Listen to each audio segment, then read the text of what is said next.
Hello दोस्तों, कैसे हैं आप। ग्लोबल आर्ट एकेडमी में आपका स्वागत है।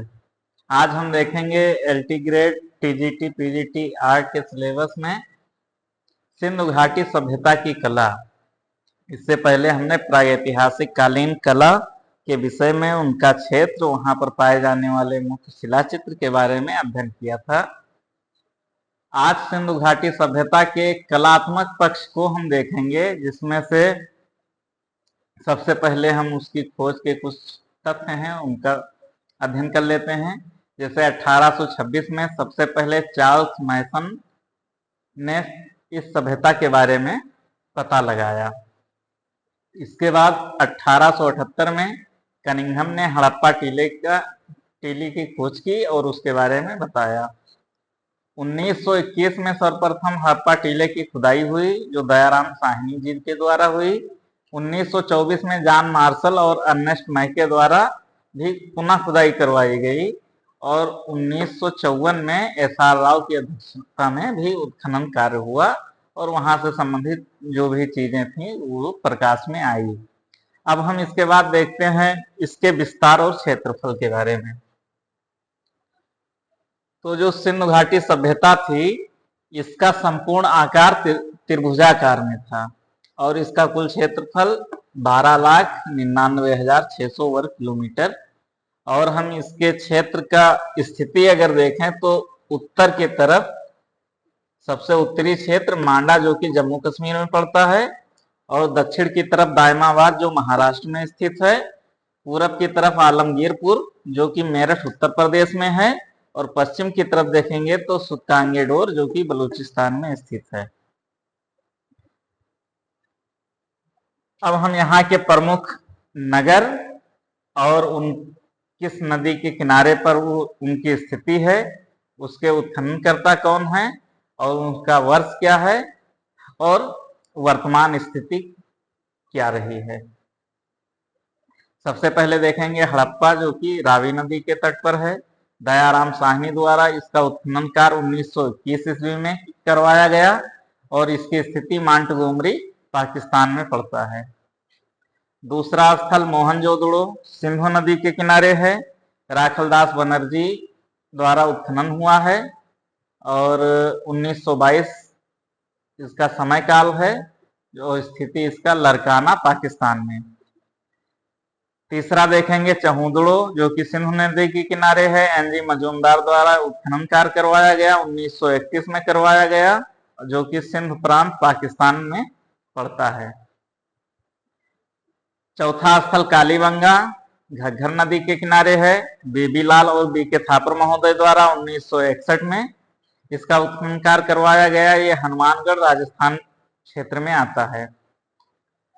पांचवा स्थल लोथल, भोगवा नदी के किनारे, उत्खनन कार्य रंगनाथ जी के द्वारा 1955 में करवाया गया। ये अहमदाबाद, गुजरात में स्थित है। रोपड़, जो कि सतलज नदी के किनारे है, यज्ञदत्त शर्मा जी द्वारा 1953 से 56 के बीच इसका उत्खनन कार्य हुआ और स्थिति इसकी पंजाब राज्य में है।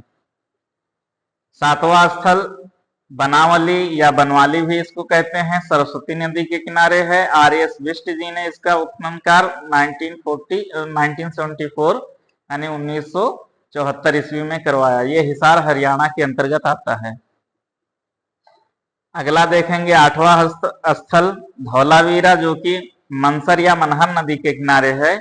आर.एस. बिष्ट जी के द्वारा 1990 से 91 के बीच उस उत्खनन कार्य करवाया गया।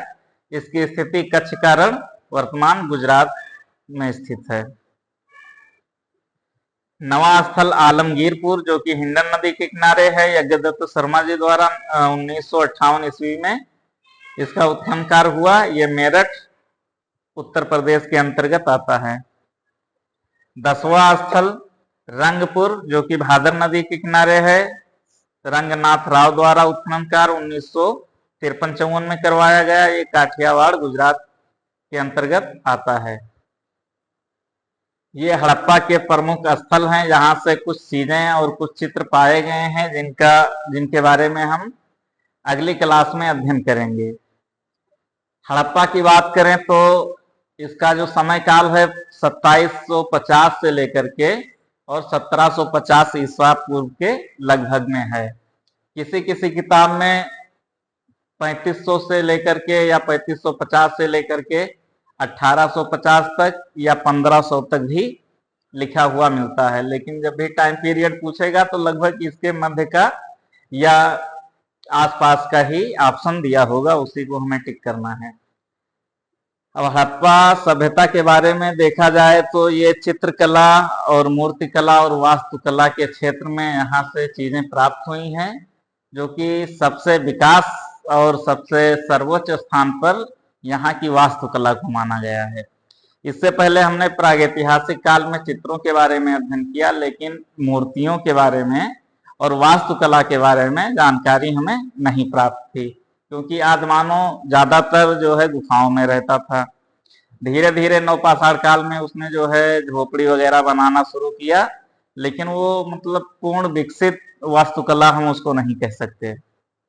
हड़प्पा सभ्यता से हमें मूर्तिकला के बारे में, जैसे नर्तकी की मूर्ति हो गई, दाढ़ी वाले योगी की मूर्ति हो गई, नर्तक पुरुष धड़ हो गया, मृण मूर्तियां हो गई, यानी मूर्तिकला के साक्ष्य हमें मिलने लगे थे।